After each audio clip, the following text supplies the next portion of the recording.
Hi, I'm Justin Mayer, General Manager of Hess Toy Truck. Thanks, Mike Roberto, for putting this together. I'm really looking forward to answering some of the questions that you've written to us, and I will do them with as much honesty and intentional mystery as is necessary, just as I did last time around. I look forward to seeing your interpretation of those that are intentionally mysterious.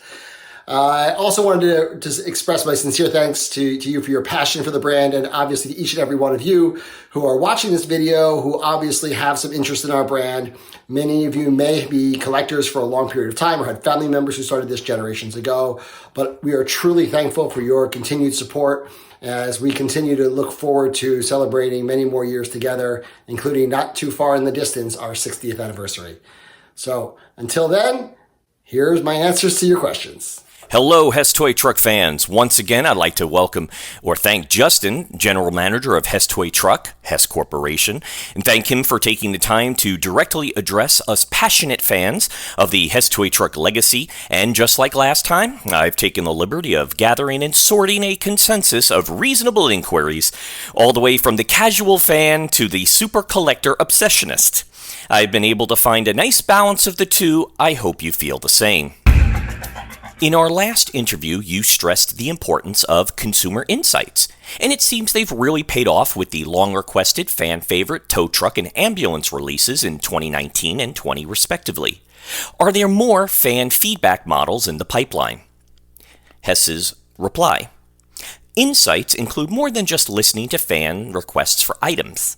We consider a ton of information when it comes to considering what models we bring into the pipeline.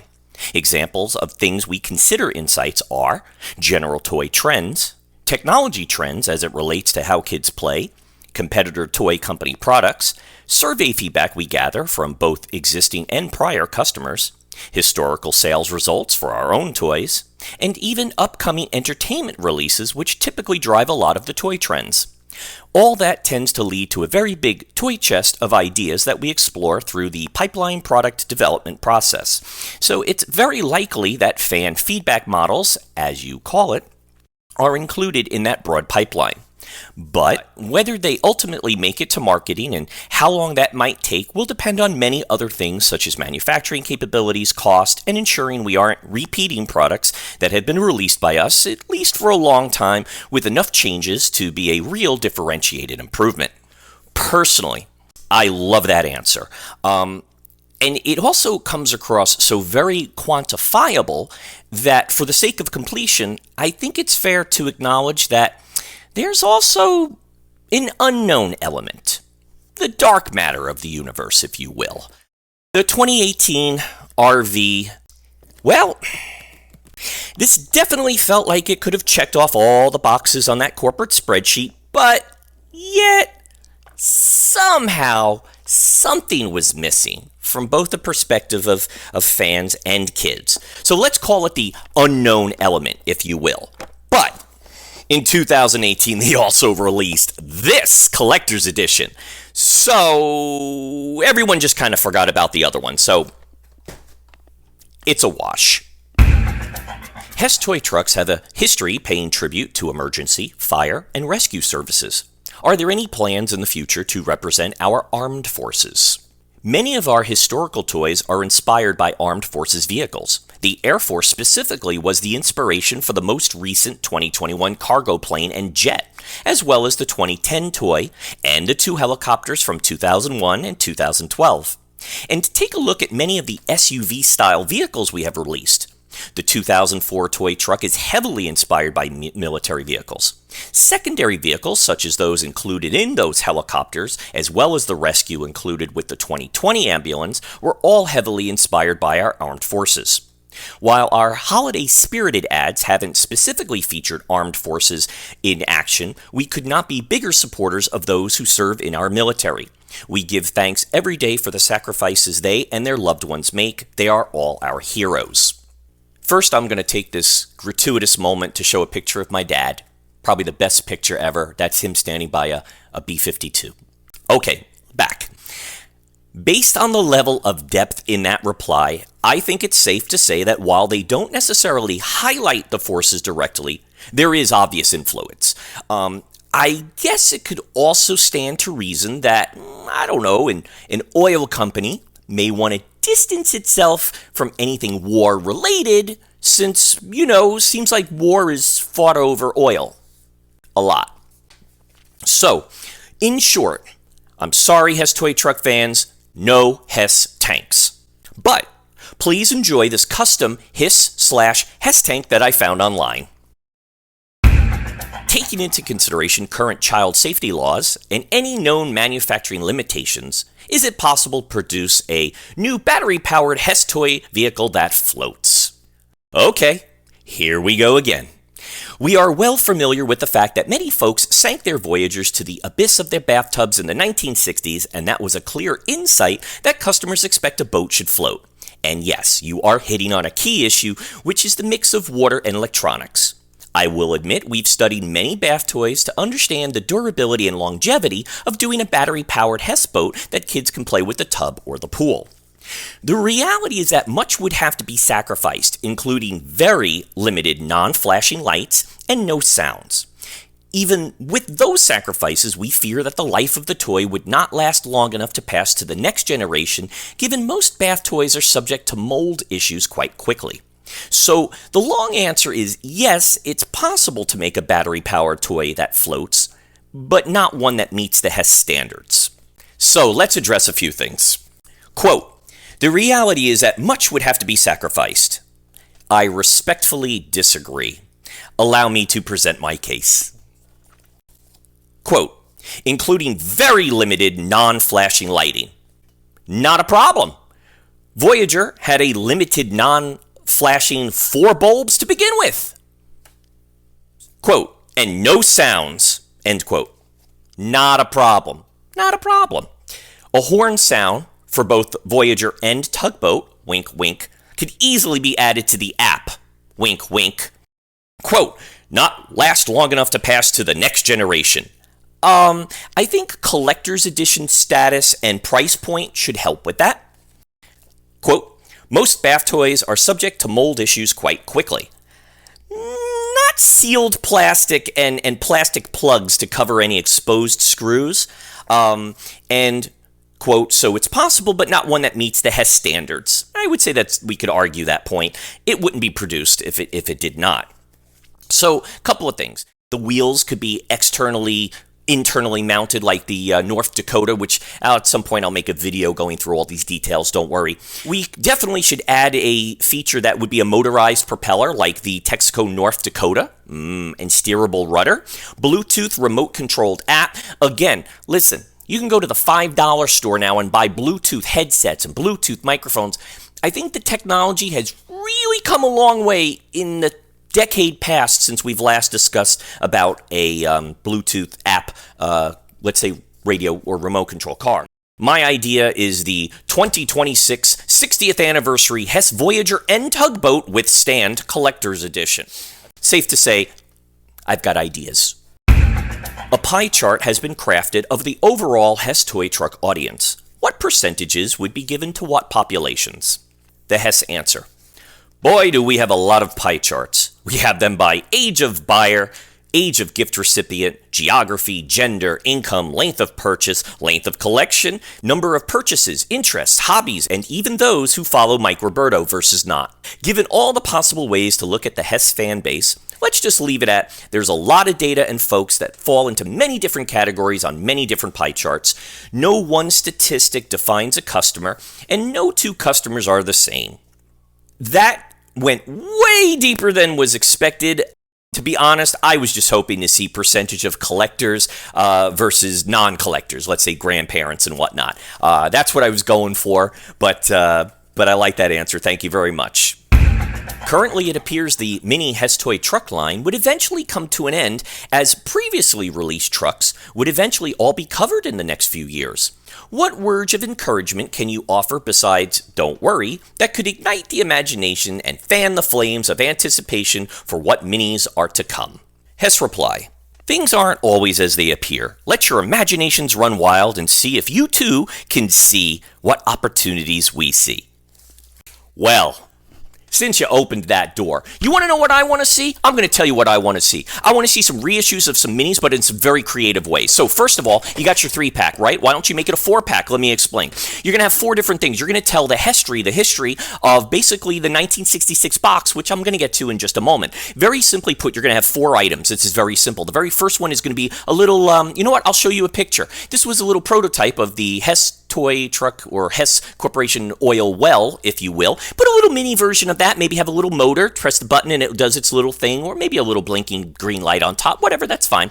The second one is going to be a reissue of the 1966 Voyager, but the mini version of the 2002. 90% of your costs are sunk on this, right? Because it's basically all you're going to do is update the pad printing, so instead of saying 2002 mini, it's going to say, let's say, 2026 or something like that, right? Okay, there you go. The next one's going to be, because if you're following the truck box, you're going to see how basically the oil is brought out of the ground. It's going to have, it's going to be transported by ship, the Voyager, right? And then it's going to go by truck, which is going to be another reissue of the 1964 BMAC, which is the 2004 Mini. Again, reissue it. 90% of your costs are already sunk on that. It's going to be a reissue. And what you're going to do is you're going to have, pad print. You're going to update it for the year, right? Okay, and then the fourth, you're going to love this. Gas station of a classic white, okay? It just needs to be at least 7 inches long so the BMAC can sit right in front of it, okay? Doesn't have anything fancy, doesn't have to have anything fancy like a rotating light, which, by the way, Leon Hess really wanted, but that wasn't cost effective. That, my friend, is a mini collection box that everyone would go nuts over, and 2 of the 4 items you already have produced. Okay, you want more? I've got more. You know what you could also do? You could re-release some of the items in a special edition. For example, so let's say you have a classic tankers truck, right? Okay, the tankers truck, the base could be flocked or red velvet, and boom, you got the 1967 red velvet version, okay? These are little things. A special shiny version or chrome, of course, can be done. The clear, we know, is not really for people. It's more for, checking out the insides. But if you want to talk ideas, we can go with ideas. No worries there. Moving on. Understanding there's no more Hess gas stations, there have been years, mostly 82 to 87, that the toy truck box had other than station contextual art settings. With that said, what are the plans of the future of the box design? When we sold the gas stations, it no longer made sense for us to have the traditional gas station scenes, or refineries for that matter. So we undertook an evaluation of what the box should be going forward. We landed on going back to our roots, where the focus as far back as the late 60s and early 70s was not on the scenery, but the toy itself. Our current artwork, which is extremely detailed drawing of the actual toy product from all angles, allows the toy itself to be the hero and more largely displayed on the side of the box for those who prefer to keep their toys in the box. After all, we think the toy itself is a piece of art. In short, no artwork, at least on anything but the collector's edition. But that is not exactly true. So, I'm going to show some examples. Exhibit A, 1964. My God, look at that beautiful wraparound artwork. Holy cow, if the truck didn't sell itself, that artwork did. Now let's take a picture of the 1966. Whoa, look at that four-color wraparound artwork. Holy moly. How about a picture of the 1967, right? Or 8 or 9, or how about 1970? Or maybe more. Listen, it doesn't matter. The point is, yeah, no, that's I'm sorry. No, that's not accurate. Listen, when so these new box designs, it's boring. It's boring. It's not exciting. And I get it. You want to keep it simple, right? I think that everyone loves looking at the box for a second, especially as a young child, because you have the toy, but then the truck, it gives you more. It lets your imagination run wild. And if bringing back box artwork is not an option, have you considered scaling up the standalone mini packaging with the front/top window display and use that for the holiday truck, thus allowing for full glorious display of the Hess toy truck while still inside its box? Boy, that sure looks like somebody copied our glassware set box design, doesn't it? Our holiday box is designed with shipping durability in mind, meaning it needs to be super well protected as it is jostled around by the transportation network. And more tactically, for those who take the toy out of the box, what would be the point of displaying an empty box? We've explored and solved that with the design of the 2018 Collector's Edition box, which had the old image of the Hess fleet to remain on display if the toy was removed from the box. But you'll note that we've added the exterior hero artwork on the side flap as well, thus allowing for a full, glorious display of the Hess toy truck, your words. Of course, that type of box is more expensive and has been limited to a higher price point collector's edition. Again, with the artwork, chances are I'm not going to display this box because there's nothing more on it. You know, it just has the truck. But something like this is more displayable because now you have the truck in a setting relative, to it. It's got the background. It's holiday time. You got the road and the racers and the station in the back. I get it. There's no more stations now. Okay. So that's just a little feedback on that. The sterileness of the box, and as far as going back and you saying the late 60s, early 70s, the only box that this represents or is an homage to is the 1980 training van. Question. A decades-old prototype exists with figures meant to fit inside the truck's opening doors. Can this concept ever be revisited to make a future model better than ever? Or perhaps a Hess Station attendant action figure? We could all collect the trusted man in white in both classic white and winter coat green uniforms. You touch on a good example of trade-offs in product design here. In this design picture, we have a simple single vehicle concept with minimal lighting and without sound, so there are very little electronic components and wiring needed. As you add more lights and sounds, you need space for components such as chips, more wires, and speakers. And of course, you need space for secondary, tertiary, and apparently, per your request previously, a fourth item included. How would it all fit? The size of the primary vehicle would simply become unmanageable, driving up manufacturing and shipping costs. One of the ways that we have managed to avoid even faster pricing increases in the face of huge cost increases is the creative way that we are able to use the inside of the cab space for electronics as well as enlarging the accompanying vehicles. That has resulted generally in the cab windows being blacked out and the doors sealed. My reply. That's not an accurate statement. Your words. It appears someone didn't read their book, page 137. Okay, so that example that I showed you, and I'm going to post a video right now, that example has 3 sound effects buttons built in.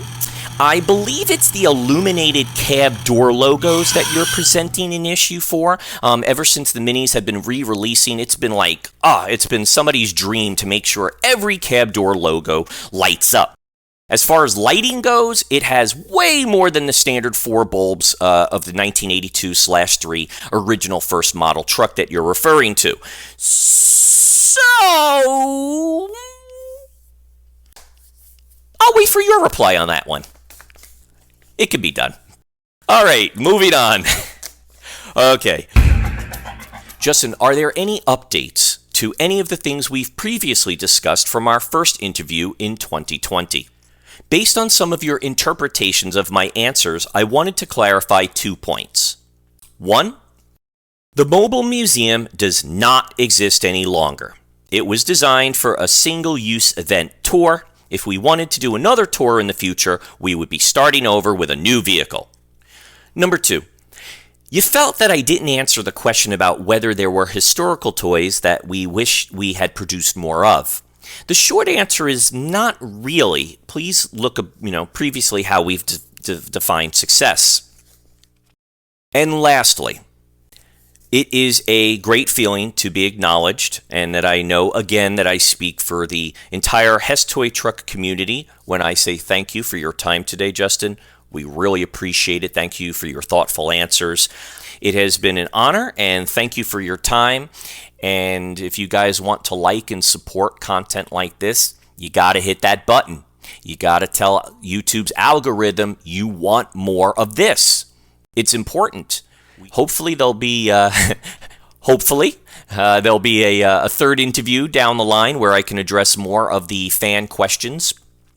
Guys, this is Mike. Thank you very much for, well, if you've made it this far, you are a true Hess fan. Thank you very much. And hey, please help keep the Hess Toy Truck tradition alive. Thank you for your time.